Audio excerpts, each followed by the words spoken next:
Bien, pues bienvenidos a esta nueva edición de Neuroscience México, el curso Hounsfield de Radiología Neurológica. Es para mí de verdad un gusto tenerlos a todos ustedes, pues regalándonos un poco de su tiempo para poder compartirles algo de conocimiento en neuro, y que mejor ahora en neuroimagen. Esperamos que sea de su agrado. No olviden al final de ver todas las clases regalarnos sus comentarios, sus opiniones, sus preguntas. Sus preguntas son muy importantes para nosotros, y sobre todo recuerden que lo más importante es que ustedes sean los que aprendan a través de estas clases, ¿no? Entonces, siéntanse con toda la libertad, con toda la confianza de escribirnos, de preguntarnos, de acceder a nuestra página, explorarla un poquito, y podrán ustedes fácilmente acceder a cada uno de los números o bien de los correos de cada uno de los instructores o coordinadores de todo Neuroscience. Somos una comunidad que ha ido creciendo, alrededor de ya de 3,400 seguidores en Facebook. Entonces esperamos que sea de su agrado todo esto, y que sigan ustedes pasando la voz y que podamos seguir creciendo aún más. Bueno, pues ya con este preámbulo iniciemos. En esta ocasión pues toca presentarme, ¿verdad? Yo soy el doctor Fernando Espinosa Lira. Actualmente soy residente de neurocirugía en el Hospital Juárez de México, y también me he integrado al laboratorio de neurociencias de la unidad de neurociencias en el Instituto Nacional de Cancerología, aquí mismo en la Ciudad de México. Y bueno, estamos realizando ahí algunos trabajos en esta unidad, y esperamos pronto también ustedes puedan verlos publicados, y pues puedan enterarse de todo lo que estamos haciendo en estos lugares. Muy bien, entonces para hablar de hemorragia intracraneal no puedo dejar u olvidar que la hemorragia intracraneal pues pertenece a la enfermedad vascular cerebral.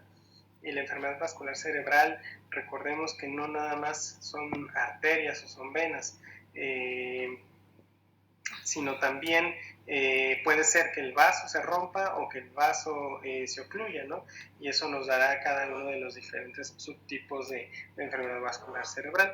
En este artículo en esta tabla de este artículo del doctor Erwin Chiquete, que publicó en el 2012, vemos cómo se han ido realizando, o ha habido esfuerzos por intentar de caracterizar un poquito mejor la enfermedad vascular cerebral en México.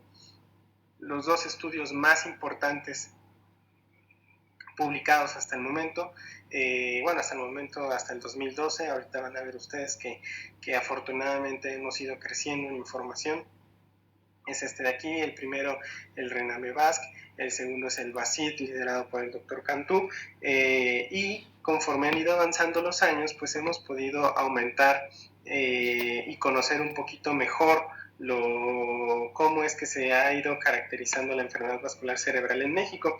Y déjenme decirles que este es un artículo publicado en el 2013 por los doctores Márquez Romero y el doctor Antonio Arauz, en el cual pues hacen una tabla comparativa de los diferentes estudios que se habían realizado hasta el 2013, ¿no? Entonces vean que no hay como tal una base de datos general en la que todos los hospitales estuvieran o estén subiendo información actualizada de cómo se va comportando la enfermedad vascular cerebral. Todos estos han sido esfuerzos que han ido creando o han ido fortaleciendo estos datos, y que nos ayudan a conocer mejor el comportamiento de la enfermedad vascular cerebral.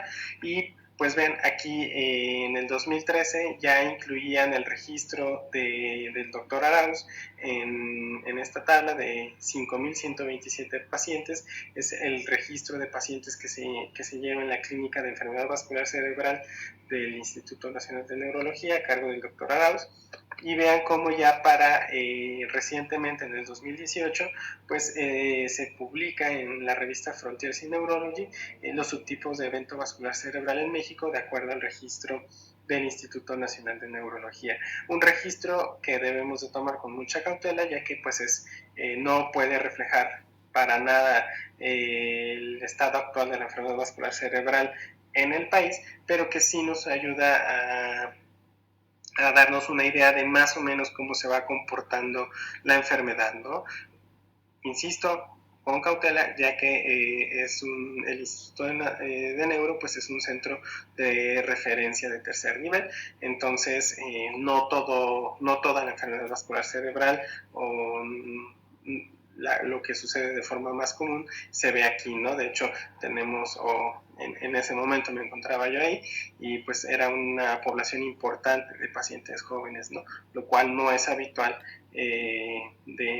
que encontremos pacientes jóvenes con enfermedad vascular cerebral, salvo que nos encontremos en un centro de referencia como el Instituto Nacional de Neurología. No olvidar que para el 2016 el stroke es la segunda causa de muerte en el mundo, ¿no? Y es la primera causa de discapacidad en el mundo, ¿no? Entonces es un problema de salud pública mundial. Cualquier subtipo de enfermedad vascular cerebral, sea isquémica o hemorrágica, las dos pueden potencialmente poner en peligro la vida y sobre todo causar una importante discapacidad, y ya ni se digan los costos que generan tanto para la familia como para el país, si lo vemos de forma global o de forma global. Muy bien, entonces estos esfuerzos que ha hecho el grupo del doctor Arauz en el Instituto de Neuro no solo se han quedado ahí, sino que han ido permeando y han ido animando a gente de otros lados del mundo, ¿no? Y recientemente se publicó los primeros, seguramente de muchos papers que vendrán al respecto del registro latinoamericano de stroke, liderado por el doctor Antonio Arauz y la doctora Fabiola Serrano, que también más adelante ustedes conocerán en la plática de malformaciones vasculares. Entonces, dicho esto, pues ahora sí, vámonos de lleno con el panorama de la enfermedad vascular cerebral como tal. Recordemos que no solamente se trata de lo que pasa en las arterias, como ya se los había dicho, sino también las venas del cerebro también se enferman, ¿no? Y producen eventos vasculares cerebrales. Cuando hablamos de evento vascular cerebral de origen venoso, pues debemos pensar en trombosis venosa cerebral, ¿no? No es muy común, no es lo frecuente, pero llega a pasar. Y entonces tenemos que la enfermedad vascular cerebral del lado arterial se divide en isquémico cuando el vaso se tapa y hemorrágica cuando hay una extravasación de sangre en la cavidad craneal, ¿no? A su vez, la hemorragia la podemos dividir en subaracnoidea, que ocurre en un 5 a 10% de los casos, y la hemorragia cerebral de un 10 a 20% de todos los eventos vasculares cerebrales, ¿no? Entonces, aunque es un grupo reducido de todo lo que comprende la enfermedad vascular cerebral, tiene una gran relevancia, ya que puede poner en peligro la vida del paciente o generar una gran discapacidad. Entonces vean cómo la hemorragia intracraneal pues puede tener muchas causas, ¿no? De forma general la podemos clasificar en hemorragia intracraneal primaria, que representa el 80-85% de los casos, y de los cuales más del 50% se deberá a descontrol hipertensivo. Dicho sea de paso, quiero decirles que la hipertensión es el principal factor de riesgo para la enfermedad vascular cerebral en general, ¿no? Tanto para la isquémica como para la hemorrágica. Entonces, de esa forma no se nos olvidará y por lo tanto tiene una gran relevancia cuando hablamos de hemorragia intracraneal. La segunda en frecuencia, la angiopatía amiloide, que también representa alrededor del 30% de todos los casos primarios, ¿no? Dependiendo las diferentes series que ustedes puedan llegar a revisar. Y no menos despreciable, un 15 a 20% podemos decir que es hemorragia intracraneal secundaria, pero vean todas las causas que puede tener. Puede ser neoplásica, puede ser traumática, puede ser por drogas, puede ser un infarto isquémico que hizo conversión hemorrágica, en pacientes jóvenes, por ejemplo, malformaciones vasculares, algunas vasculitis, enfermedad de moya-moya, coagulopatías también, ya sean congénitas o adquiridas, como la anticoagulación con warfarina en pacientes que se busca la prevención secundaria por alguna fibrilación auricular. Bueno, pues también hay cierto riesgo de que estos pacientes puedan sangrar de cualquier lado, pero también el cerebro puede ser un sitio potencialmente de riesgo para sangrar. Entonces, puede sonar un poco complicada las clasificaciones, ¿no? de primaria y secundaria, y déjenme decirles que gracias a un neurólogo italiano, si no me equivoco, pues creó una forma de clasificar y de estudiar la hemorragia intracraneal de una forma más sistematizada, ¿no? Y les pongo esta pantalla porque seguramente esta imagen, porque seguramente muchos alguna vez jugaron este videojuego o si ya son un poco más grandes, tal vez llegaron a ver a algunos de sus hijos o sobrinos jugando este videojuego que se llama Super Smash Bros., ¿no? Y justo la escala que nos ayuda a clasificar de una forma más organizada y no estar perdidos en este mundo que les ponía aquí de primaria, secundaria, etcétera. Bueno, pues nos acordamos de este videojuego, ¿no? Y nos acordamos de este investigador, Maretoja, que en el 2012 publica la clasificación de hemorragia intracerebral para poder conocer su etiología de una forma más fácil, ¿no? Y entonces el nombre que lleva esta clasificación pues es SMASH-U, ¿no? Entonces, ¿en qué consiste esta clasificación? Bueno, pues es una clasificación bastante sencilla, a mí me agrada mucho, y no porque yo sea experto en el tema o me dedique solamente a esto, sino que es bastante práctica, ¿no? Y las escalas, todas estas herramientas deben ser prácticas para nosotros y deben de ser aplicables en nuestra vida diaria y en nuestra práctica clínica diaria, ¿no? Entonces vean cómo la S pues nos ayuda a dividir primero si se trata de una imagen sugestiva de un stroke, que no sea, que sea una hemorragia por no stroke. Bueno, pues puede ser traumática, puede ser una hemorragia subdural o epidural, ¿no? Si en la imagen no nos pareciera que el paciente tenga esto, puede ser tal vez una hemorragia subaracnoidea, isquémica, con transformación hemorrágica.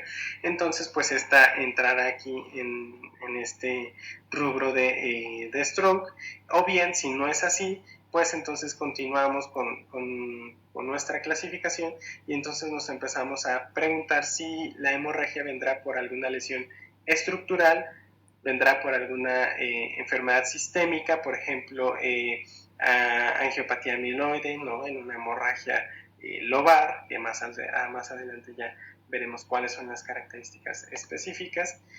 Tal vez se trata de una hemorragia por medicamentos, si mi paciente está consumiendo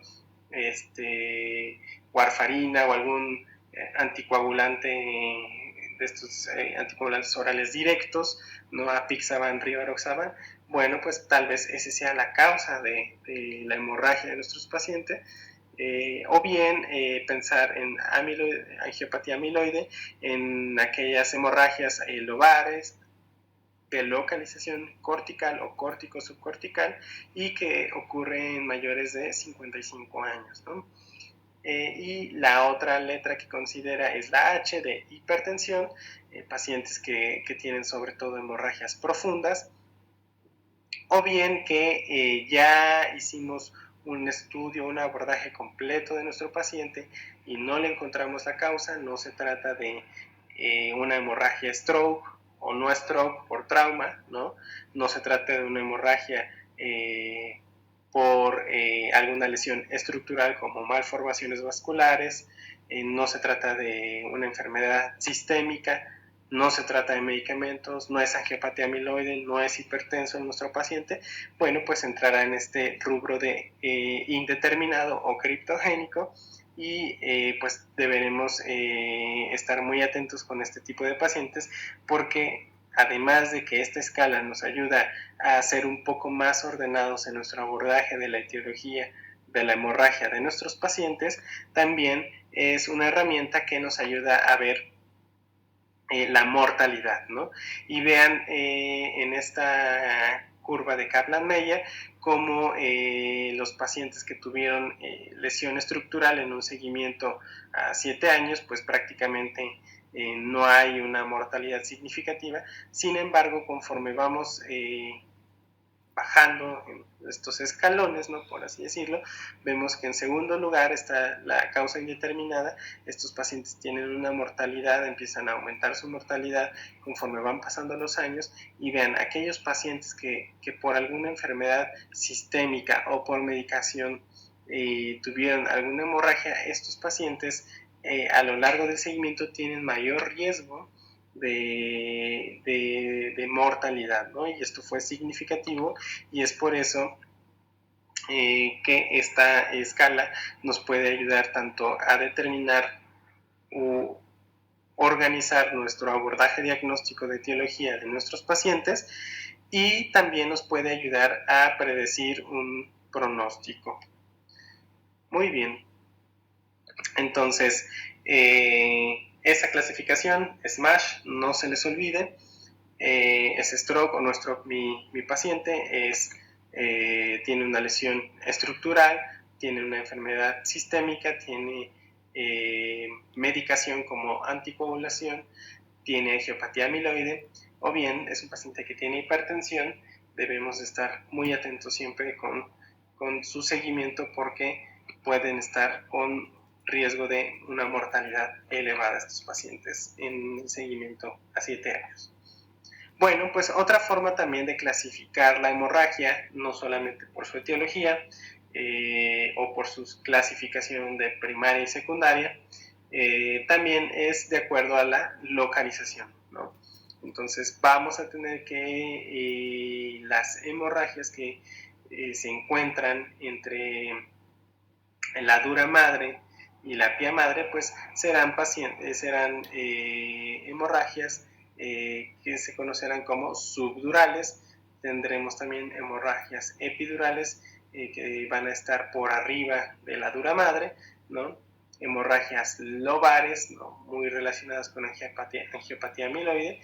Hemorragias profundas, ¿no?, sobre todo que abarcan los núcleos de la base, muy relacionada con hemorragias hipertensivas.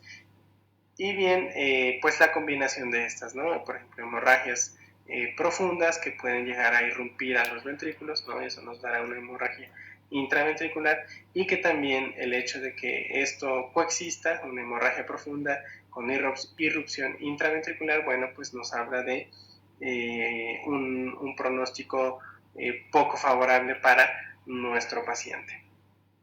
Muy bien. Entonces, ya tenemos un paciente al cual yo he identificado que en su estudio de imagen tiene una hemorragia. ¿Qué es lo que debo de hacer? Bueno, uno de los primeros pasos que debemos hacer, pues, es determinar el volumen de sangre que tiene nuestra hemorragia, ¿no? Hay algunos nuevos métodos que se han propuesto, incluso cuando revisaba el tema, hay un artículo en Nature de finales de 2019 sobre un programa que hace una reconstrucción en 3D y que nos permite calcular de una forma más precisa el volumen de la hemorragia de nuestro paciente. Sin embargo, bueno, digamos que la fórmula clásica hasta el momento, que incluso varios desde el pregrado hemos llevado, pues es la forma del ABC entre 2, ¿no? ¿En qué consiste esta fórmula del ABC? Bueno, pues es ubicar el corte en el que se vea el diámetro de mayor tamaño de nuestra hemorragia eso lo medimos, ¿no? Y ese corresponderá a nuestra A. Nuestra B será la perpendicular, o en otros sitios lo trazan como una línea, acuérdense, paralelo va siempre en la misma dirección de la línea que ya trazamos, y perpendicular será una línea que cruce esa línea que yo acabo de trazar, ¿no? Entonces la B será la perpendicular de mi letra A, y bueno, mediré en milímetros, tendré ese número, ¿no? Y después lo siguiente que tendré que hacer es calcular el número de cortes en el que aparece mi hemorragia. Debemos de conocer cuál es el grosor de cortes que está realizando nuestra tomografía. Convencionalmente podemos decir que es de 1 centímetro, por lo tanto multiplicaremos el número de cortes por 1, pero debemos de estar muy pendientes con el grosor que tenga los cortes de nuestra tomografía para poder calcular de forma adecuada nuestra letra C. Ese resultado de la A por B por C lo dividiremos entre 2, y de esa forma nosotros calcularemos el volumen de nuestra hemorragia.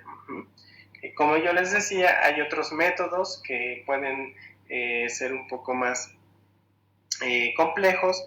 Este método del ABC entre 2, en alguna literatura menciona que se puede sobreestimar el volumen de la hemorragia de un 20 hasta un 30%, ¿no? Entonces también hay que tomarlo con cautela, pero sí nos ayuda en menos de un minuto poder realizar una medición y un volumen aproximado de nuestro hematoma. Entonces, ¿cuáles pueden ser las causas de hemorragia intracraneal y cómo puedo yo distinguir una de otra? Bueno, pues aquí vamos a empezar. La primera de ellas será la hemorragia intracraneal por algún trauma, ¿no? Esta es la principal causa de hemorragia intracerebral. Siempre la tomografía será el estudio de inicio para el abordaje de una lesión por trauma aguda, ¿no? En algunas salas de urgencia se empieza a utilizar protocolos más cortos de resonancia magnética para poder dar o buscar ciertas patologías. Por ejemplo, en el infarto cerebral en agudo, ¿no? Cuando se sospecha un infarto cerebral en agudo, en algunos centros han protocolizado tener ciertas secuencias que nos ayuden a distinguir si el paciente está teniendo un infarto en agudo en evolución, ¿no? Clásicamente, pues tener difusión FLAIR para poder saber si mi paciente está en agudo y es candidato para trombolisis, ¿no? Entonces, hay salas de urgencias que ya empiezan a utilizar no solo para el stroke, sino para otras situaciones como el trauma, acortan los tiempos de la resonancia, y pues esto nos genera una mayor sensibilidad para detectar hemorragias o incluso lesión axonal difusa. ¿Qué es lo que podemos encontrar básicamente en una hemorragia intracerebral traumática? Pues podemos encontrar de todo. Podemos encontrar hemorragia subaracnoidea, hematoma epidural y subdural, podemos encontrar contusiones hemorrágicas e incluso microhemorragias, ¿no? Entonces, vamos a revisar rápidamente la hemorragia subaracnoidea traumática. Es el subtipo más frecuente de hemorragia intracraneal, ¿no? Y en su mayoría puede deberse ya sea a lesiones arteriales o venosas, ¿no? La causa más frecuente de hemorragia subaracnoidea será la ruptura de aneurismas, ¿no? Pero recordemos que también puede haber lesiones venosas que nos puedan, como la trombosis venosa cerebral, que nos puedan causar también hemorragia subaracnoidea, pero en las menores de las veces.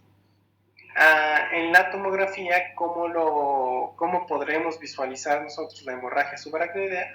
Bueno, pues podremos mirar una hiperdensidad en el espacio subaracnoideo, y típicamente esta hiperdensidad se va a distribuir, se va a ir metiendo por cada uno de los surcos, ¿no? Y cuando se asocia más o hay antecedente de trauma, esta hemorragia la vamos a ver distribuida por los surcos del vértex, hacia la convexidad. No va a ser lo habitual encontrar hemorragia subaracnoidea traumática abarcando las cisternas perimesencefálicas. No, clásicamente la hemorragia subaracnoidea sucede hacia la convexidad, es decir, a los sitios que tuvo contacto el parénquima cerebral con el cráneo, con la bóveda craneana, ¿no? Un trauma severo nos puede resultar en una hemorragia subaracnoidea difusa, por eso les decía, no es regla que no podamos encontrar en cisternas, en la cisterna perimesencefálica o en otras cisternas más profundas, hemorragia subaracnoidea, pero lo habitual será en el trauma encontrarla hacia la convexidad. Otra bondad que pueden llegar, si podemos decirle así, que puede llegar a tener la hemorragia subaracnoidea, bueno, pues es que el vasoespasmo raramente se presenta, lo cual pues eso es relativamente bueno para nuestros pacientes, ya que el hecho de que un paciente con hemorragia subaracnoidea haga vasoespasmo, pues puede llevarnos a que ese paciente se infarte, ¿no? Y el lío del infarto es que si ya se infartó, pues va a tener riesgo de hacer conversión hemorrágica y entonces será un círculo que no tendrá fin en estos pacientes, aunque puede ser que se compliquen y que tarden mucho tiempo en salir si es que llegan a salir. Entonces vean aquí de su lado izquierdo de su pantalla, en la figura A, ustedes podrán ver una tomografía axial computarizada en la que observamos primero, vean este sitio de aquí, es un paciente que tuvo un trauma craneoencefálico y vean cómo hay un hematoma subgaleal importante y si nos vamos ya como tal a observar el parénquima cerebral, pues ustedes podrán ver que lo que les decía yo hace rato no es mentira, sino que vean cómo la sangre, ¿no? va se observa esta hiperdensidad entre los surcos, ¿no? La sangre se va metiendo entre los surcos y pues predomina sobre todo en la convexidad, ¿no? En esta imagen por resonancia magnética es un T2 FLAIR en el cual nosotros podemos ver hiperintensidad igual metiéndose entre los surcos, ¿no? Lo que corresponde o nos hace suponer que muy probablemente se trata de sangre en el espacio subaracnoideo por una hemorragia subaracnoidea por el trauma de nuestro paciente, ¿no? En esta otra secuencia de resonancia magnética también podemos observar cómo vean en esta secuencia de gradiente cómo se observa hipointenso, ¿no? Vean cómo esto de aquí pues es sangre que está entre cada uno de los surcos, ¿no? Entonces recuerden, hemorragia subaracnoidea traumática es más hacia la convexidad.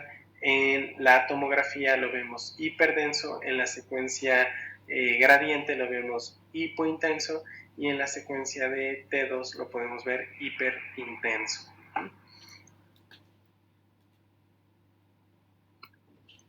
Muy bien, entonces no hay mayor problema con eso, solamente estar muy al pendiente de cada uno de los cortes y las secuencias en las que nos encontremos para poder saber qué es lo que estamos buscando, ¿no?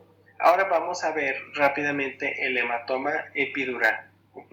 El hematoma epidural agudo pues es una colección que vamos a poder observar hiperdensa en el espacio epidural, ¿no?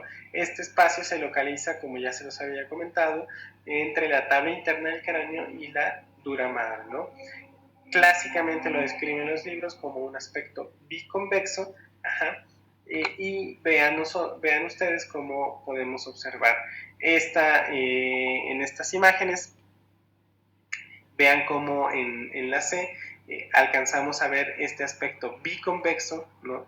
de una hiperdensidad. Esta es una tomografía de cráneo corte axial, en el cual observamos esta imagen hiperdensa que incluso ejerce un efecto de masa, desplaza la línea media, nos está ocasionando una hernia subfalcina de nuestro paciente, y que evidentemente este paciente clínicamente seguramente va a estar muy deteriorado, ¿no? Vean acá también como otro hematoma epidural hacia el polo anterior del lóbulo temporal. Vean cómo aquí se observa el aspecto biconvexo, ¿no? Y aquí alcanzamos a visualizar, bueno, la ventana ósea, pero bueno, el punto es aquí que ustedes no se pierdan, que siempre puedan observar el aspecto biconvexo del hematoma epidural, una hiperdensidad muy cercana siempre hacia la bóveda craneal, ¿no? Entonces recuerden, hiperdensidad en la tomografía axial computarizada, y si se tratara de una resonancia, pues veríamos hiperintensidades dependiendo de la secuencia, ¿no? Esta siguiente diapositiva lo que busca, o lo que busco ilustrar un poquito, es alguna de las complicaciones que pueden llegar a surgir cuando nosotros tratamos algún hematoma epidural como el que se observa en esta imagen, y después de haber realizado la descompresión de este hematoma, de forma tardía, nuestros pacientes desarrollan un hematoma en el lado contralateral al sitio en el que inicialmente tratamos, ¿no? Entonces, este es un hematoma epidural de inicio tardío, ¿no? En el cual vean aquí como este paciente estaba teniendo un desplazamiento de la línea media. Aquí está el trauma, vean como la bóveda craneal estaba completamente fracturada, y este paciente posteriormente es llevado a una craniectomía descompresiva. Sin embargo, durante el posoperatorio se observa que hay un aumento en el volumen de la craniotomía, y además por lo que se decide llevar a una tomografía, y vean cómo ya para las horas del postquirúrgico este paciente ya está haciendo un hematoma epidural que también está condicionando un efecto de masa importante, por lo tanto debe de ser llevado a quirófano nuevamente, ¿no? Entonces, clásicamente, o en la mayoría de los casos, el hematoma epidural se deberá al desgarro de alguna arteria, la mayoría de las veces, no siempre. ¿Por qué sucede esto? Bueno, si nosotros somos un poquito más juiciosos ahí, al observar en este otro caso, vean cómo en esta primera imagen del lado A observamos un hematoma epidural, ¿no? Y vean cómo del otro lado, contralateral, se observa un trazo de fractura, una fractura lineal, no desplazada. Sin embargo, este paciente sale del quirófano por la craniectomía que le hicieron para evacuar el hematoma epidural, y vean cómo horas más tarde desarrolla un hematoma epidural del otro lado, ¿no? Contralateral. Entonces, obviamente este paciente tiene que ser llevado nuevamente a craniectomía descompresiva, y como este trazo que al principio no parecía ser dañino, eventualmente pues desgarra un vaso, una arteria, normalmente la arteria meningia media, y empieza a extravasarse la sangre, a acumularse, y empieza a ejercer un efecto de masa, ¿no? Entonces le curamos un lado o drenamos un lado, y el otro lado pues empieza también a reclamar lo suyo, ¿no? A ser evacuado. Muy bien, vean otro caso más, otro paciente que también tiene un hematoma, en este caso subdural, y del lado contrario, en la fosa posterior, en la ventana ósea, se observa un trazo lineal de fractura. Horas más tarde, este mismo paciente se deteriora y pues requiere de nuevamente una cranectomía descompresiva, ¿no? Entonces, esta es una forma de hematoma epidural tardío que puede suceder y debemos estar también muy al pendiente de estos pacientes. Muy bien, entonces recuerden, sobre todo hematoma epidural, ¿no? Forma biconvexa, y no olvidemos que puede llegar a suceder el hematoma epidural tardío. Muy bien, el hematoma subdural es otra forma de hemorragia intracraneal menos frecuente, pero que puede llegar a formarse también debido a trauma. Este hematoma por lo regular es más crónico, llega a suceder sobre todo en personas de la tercera edad con mayor frecuencia. El origen del hematoma subdural la mayoría de las veces será venoso y por lo tanto tienen un lento crecimiento. Y si a eso le sumamos que sucede con mayor frecuencia en los viejitos debido a caídas, bueno, pues ahora ustedes entenderán por qué a veces tardan estos pacientes en dar síntomas, ¿no? Clásicamente es el viejito que se cayó hace 3 semanas de su casa, estaba en las escaleras, se golpeó la cabeza, no pasó a mayores aparentemente, sin embargo conforme fueron avanzando los días, empezó con cefalea de forma más frecuente, hasta que un día tiene debilidad hemicorporal y pérdida de la conciencia, ¿no? Llega al servicio de urgencias, le hacen la tomografía y pues se observa un hematoma subdural, ¿no? Es una de las historias que con mucha frecuencia como neurocirujanos vivimos, ¿no? Un hematoma subdural agudo se va a ver hiperdenso en la tomografía en el espacio subdural, ¿no? Como ya les había dicho, se localiza por debajo de la dura madre, entre la aracnoides y la pía madre, y en este tipo de hematomas se recomienda hacer algo que se llama coronal reformation de rutina en el protocolo de trauma, integrarlo, ya que nos permite una mayor detección de pequeñas colecciones. Ajá. Clásicamente el hematoma subdural va a cruzar las suturas. Recuerden que el hematoma epidural las respeta y el hematoma subdural las abarca todas ellas, ¿no? No conoce de límites el hematoma subdural. Entonces vean cómo este paciente aquí en la primera imagen, en la tomografía, observamos un hematoma subdural que bien podría haber pasado desapercibido si no lo pensamos, ¿no? También entonces hay que tener un alto índice de sospecha e idealmente acomodar nuestra ventana de la tomografía a una ventana para poder observar los hematomas subdurales con mejor definición, ¿no? Con una amplitud de ventana de 130 y un nivel de 30, ¿ok? De 20 a 30.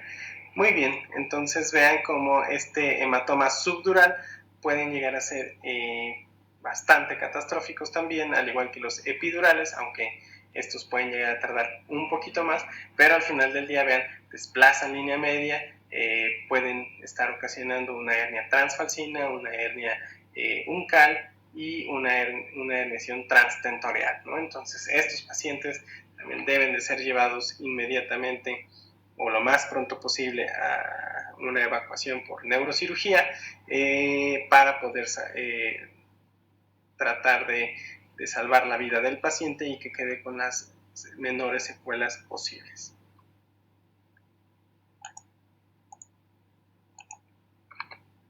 Muy bien, entonces ya revisamos un poquito de hemorragia subaracnoidea traumática, ya revisamos un poco de el hematoma epidural en forma biconvexa, en la mayoría de los casos de origen arterial, el hematoma subdural, bueno, el hematoma epidural de origen arterial y que se caracterizan por tener un periodo de lucidez y posteriormente un deterioro neurológico.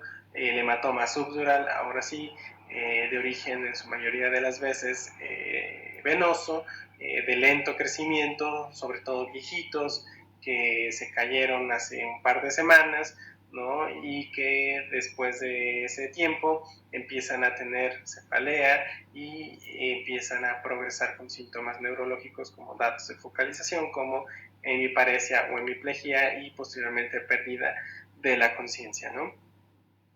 Otro tipo de hemorragias intracraneales que podemos llegar a tener pues son las hemorragias parenquimatosas por contusión. Estas también se van a caracterizar por ser hiperdensas en la tomografía, propiamente en el parénquima cerebral y se deben sobre todo a lesiones microvasculares, ya sean arteriales o venosas, sobre todo como resultado del golpe contra golpe del tejido cerebral contra las paredes del cráneo, ¿no? Clásicamente van a tener mayor predilección por las regiones anteriores y posteriores de los lóbulos temporales, por la explicación que ya les acabo de dar, y de las regiones inferiores de los lóbulos frontales. Es muy importante mencionar que si bien es trauma y el estudio de imagen de inicio debería de ser una tomografía por el tiempo, también es importante que recuerden que la resonancia magnética en la secuencia de gradiente es más sensible que la tomografía para hemorragias focales pequeñas. Vean aquí, este es el mismo paciente, tiene en esta primera imagen estamos viendo una tomografía axial computarizada sin contraste, en la cual observamos algunas hiperdensidades en la fosa posterior del lado izquierdo y más hacia arriba, hacia la altura de los núcleos de la base, observamos también hiperdensidades hacia la región frontal, ¿no? Una vez que le hacemos una resonancia a este mismo paciente, vean cómo la secuencia de gradiente de la resonancia magnética me ayuda a mí a poder observar con mayor definición las microhemorragias, ¿no? O las pequeñas hemorragias por contusión, ¿no?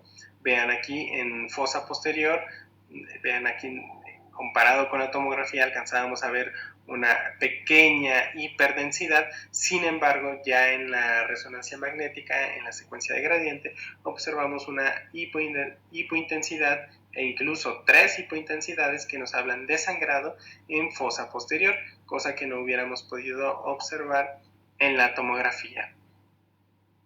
Igual aquí a nivel más o menos del mesencéfalo, un poquito más arriba, vean cómo se alcanzan a observar otras hipointensidades correspondientes con la contusión de nuestro paciente y que aquí prácticamente eran imperceptibles, ¿no?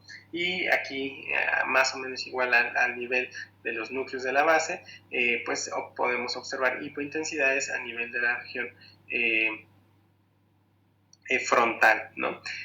Y otras que no hubieran sido perceptibles, estas sí son microhemorragias, que no hubieran sido perceptibles en la tomografía, pues aquí en la secuencia ecogradiente la podemos observar, ¿no? Esta es otra secuencia, la secuencia de susceptibilidad, en la cual también nos ayuda a observar las hemorragias de nuestro paciente, ¿no? Otras microhemorragias.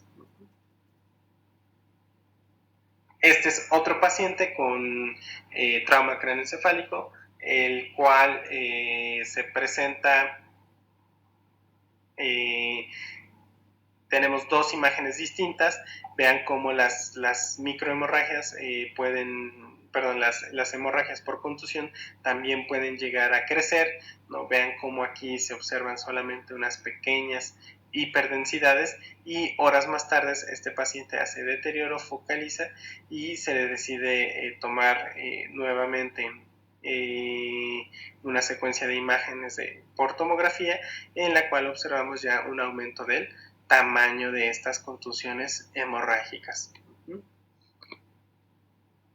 Entonces, cuando solamente tenemos pequeñas formas o hemorragias muy pequeñas y sobre todo localizadas hacia el centro de la sustancia blanca, bueno, pues estas reciben el nombre de microhemorragias. Son, digamos, una forma de hemorragias parenquimatosas por contusión, pero de un tamaño muchísimo menor, ¿no? Estas van a estar en la mayoría de las veces ocultas en la tomografía y la vamos a poder observar muy bien en las secuencias de susceptibilidad y de gradiente como focos hipointensos. A veces, o en la gran mayoría de los casos también, se pueden asociar a daño axonal difuso, sobre todo aquellas que se encuentran localizadas cerca de la unión de la sustancia gris y blanca.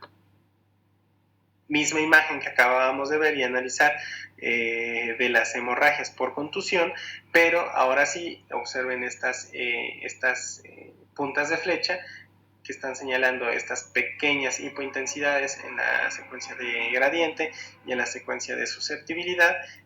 Estas grandes son hemorragias por contusión, pero estas de la punta de flecha y corresponden, y vean cómo son más profundas y precisamente se van más hacia los centros de la sustancia blanca.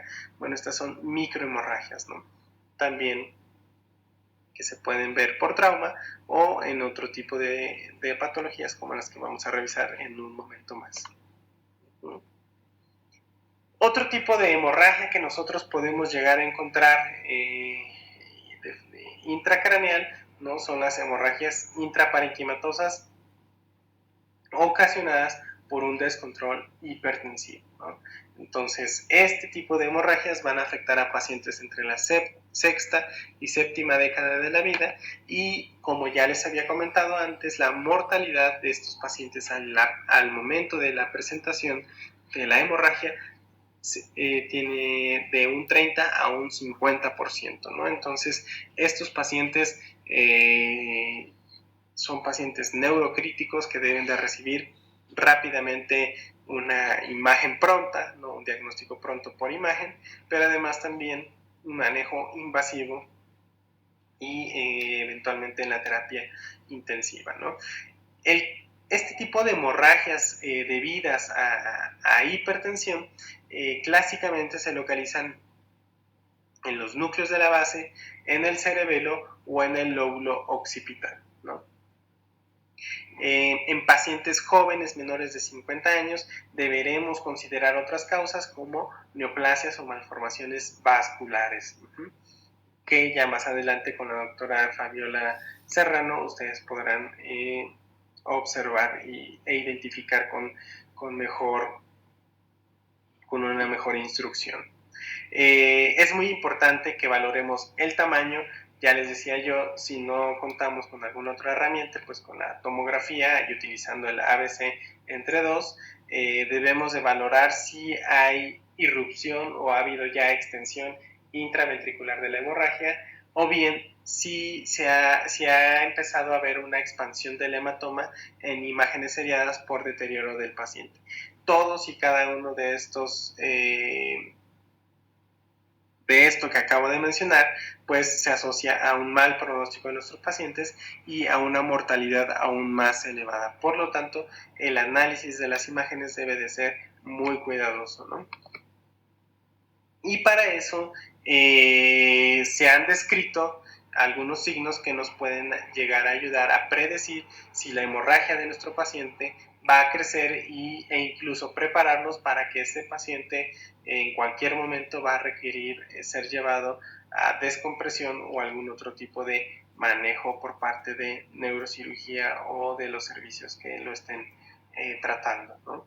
Entonces vean cómo esta es una hemorragia hipertensiva clásica, ¿no? Que se localiza en los núcleos de la base, y vean cómo en esta primera imagen es una tomografía sin contraste. Sin embargo, cuando se le administra el contraste y lo vemos en la fase arterial, vean cómo hay una hiperdensidad en dentro de la hemorragia, ¿no? A este se le conoce como el spot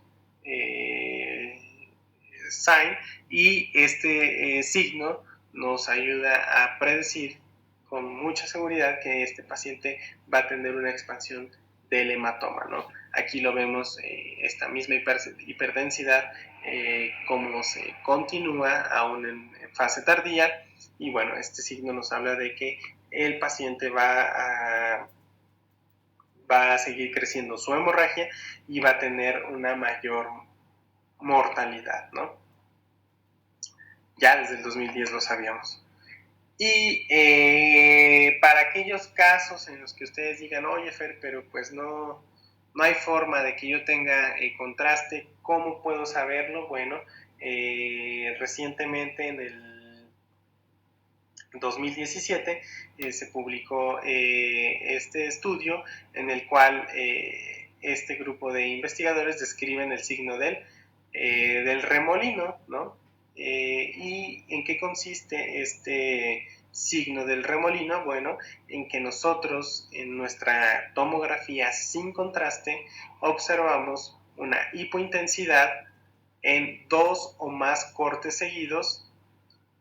Ajá, aquí vemos uno y aquí vemos otro, y entonces esta hipointensidad que observamos en 2 o más cortes seguidos nos recibe el nombre de signo del remolino, el cual nos habla de que también nos puede ayudar a predecir el aumento de volumen de la hemorragia de nuestros pacientes, ¿no? Y vean cómo en esta imagen ilustrativa del artículo de estos autores, vean, esta es una imagen inicial con un volumen calculado de 33 milímetros, demostrando el signo del remolino, y que después de 8 horas demuestra un aumento de volumen del hematoma hasta 46 mililitros, ¿no? Entonces, si tienen contraste, el signo de la mancha, ¿no? El spot sign.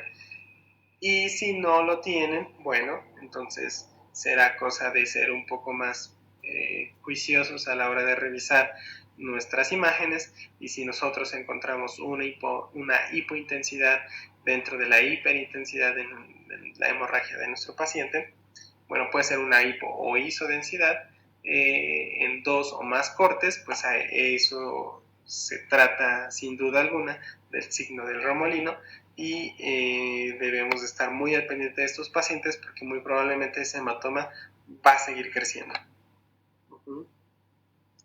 Y ya casi para terminar, puesto que las otras hemorragias intracraneales serán tratadas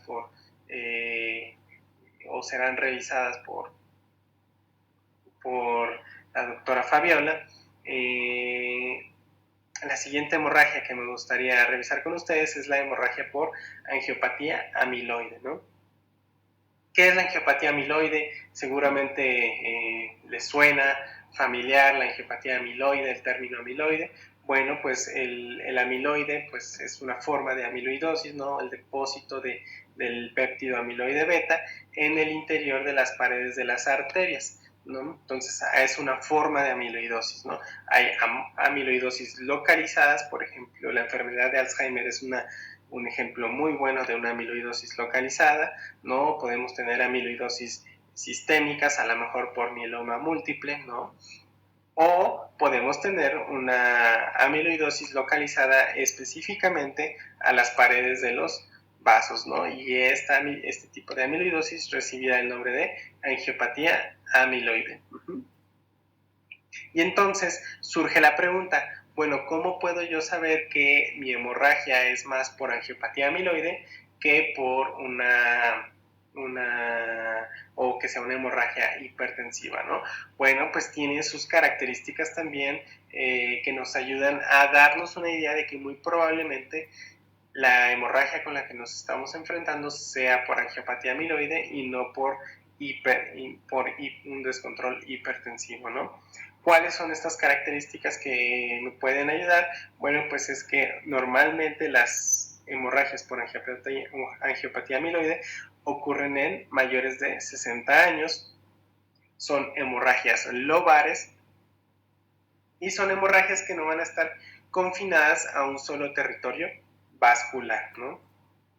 Por ejemplo, las hemorragias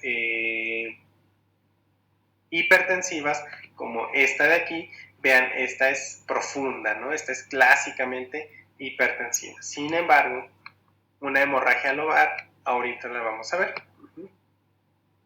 Les decía que la angiopatía amiloide la puedo sospechar, puedo estar casi seguro de que esa es la causa de hemorragia de mi paciente.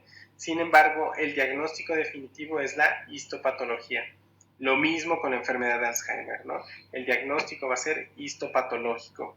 Sin embargo, no va a resultar tan ético que vayamos y biopsiemos a un paciente o tengamos su cerebro en la mano para poder decir, si es Alzheimer o si es angiopatía amiloide. Entonces, más bien este es un diagnóstico como la enfermedad de Alzheimer post-mortem, ¿ok? Sin embargo, estas características que acabamos de mencionar nos ayudan a orientarnos a que la causa muy probable sea angiopatía amiloide. Un poquito de fisiopatología no es el objetivo de este curso ni de esta clase. Simplemente recuerden que la proteína precursora de amiloide, que se encuentra codificada en el cromosoma 21, ¿no? Por eso los pacientes con trisomía 21, síndrome de Down, padecen con mayor frecuencia enfermedad de Alzheimer.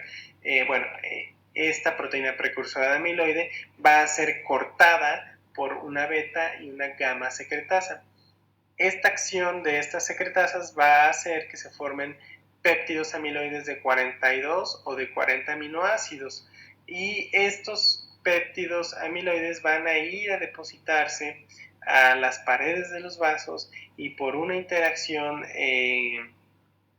inmunológica junto con la neuroglía y degradación de metaloproteinasas y toda una serie de reacción inmunológica en este sitio, van a ocasionar que las paredes de los vasos sanguíneos se vean lesionadas, ¿no? Y entonces vamos a empezar a tener microhemorragias profundas, ¿no? Córticos subcorticales sobre todo, que van a empezar a ocasionar, pueden llegar a ocasionar síntomas en nuestros pacientes, y que si bien sigue evolucionando esta enfermedad, pues van a empezar a ocasionarnos hemorragias lobares como tal, muy características de la angiopatía amiloide. Existen los criterios de Boston, los criterios de Boston normales y los criterios de Boston clasificados, que nos ayudan a orientarnos hacia la angiopatía amiloide. Sin embargo, el diagnóstico definitivo, como ya se los dije, es histopatológico, ¿no? Sin embargo, vean lo que resulta de lo que les acabo de platicar hace unos minutos. Yo les dije que la angiopatía amiloide, el amiloide empieza a dañar o a lesionar el vaso sanguíneo, y vean cómo ocasiona que haya un microsangrado, ¿no? En esta región de aquí, una hemorragia subaracnoidea pequeña, ¿no? Esta imagen de aquí es 5 años antes de que suceda lo que vemos aquí en la imagen E. ¿De acuerdo? Entonces, este es un paciente que se fue siguiendo. Es un artículo del Journal of the American College of Cardiology, bastante interesante, se los recomiendo mucho. Y vean cómo van avanzando los años, ¿no? Y el paciente empieza a tener más microsangrados, empieza a tener lesión de sustancia blanca. Vean aquí en esta otra secuencia de susceptibilidad cómo se observa igual la presencia de sangrado, ¿no? Y aquí en este cuadro D se le administró a este paciente el compuesto B de Pittsburgh para poder ver, para poder mirar los sitios en los que hay amiloide, y vean cómo en esta región de aquí, en donde iniciaba con esto, con una pequeña hemorragia, aquí ya empieza a haber mayor actividad o mayor captación por amiloide de este compuesto B de Pittsburgh. Y eventualmente este paciente pues sangró, ¿no? Este paciente hace una hemorragia por angiopatía amiloide y posteriormente vemos aquí en el postmortem una imagen del paciente ya muerto, ¿no? Entonces, esta es la historia natural de la angiopatía amiloide. Los pacientes con angiopatía amiloide pueden hacer primero microsangrados, que pueden ser clínicamente manifestados como leves, ¿no?, síntomas sensitivos o motores, pero que conforme van avanzando los años pueden llegar a complicarse y a sangrar, y esto implicar un deterioro neurológico grave del paciente o bien la pérdida de la vida. Entonces,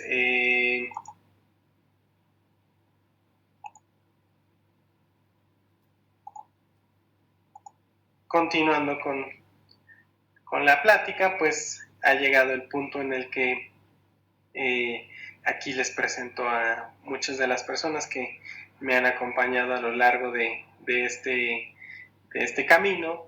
Ellas son, ellas dos, Carla, Eva, son incluso exalumnas mías de La Salle, y recientemente pues agregadas Dafne y Julieta, grandes amigas, grandes compañeras, y de las que he podido aprender mucho en mi año de cirugía. Mis compañeros residentes de cirugía general del Hospital Ángeles, y pues no menos importante, el doctor Arauz, todo el equipo de Neuroscience Soriano, Rodrigo Scoy, que nos hemos dedicado a poder montar esta plataforma y poder llevar estos cursos a ustedes, ¿no?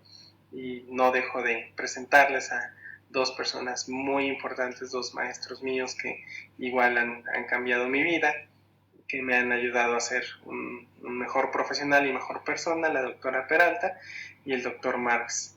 Gracias a ellos y gracias a todos los que aparecen en cada una de estas fotos, porque me han enseñado y he podido aprender mucho de cada uno de ustedes. Espero haya sido de su agrado la clase. Espero que sigan disfrutando el curso. Recuerden hacernos llegar todos sus comentarios, todas sus preguntas, y si no hay nada más que decir, pues espero verlos muy pronto en próximos cursos. Gracias.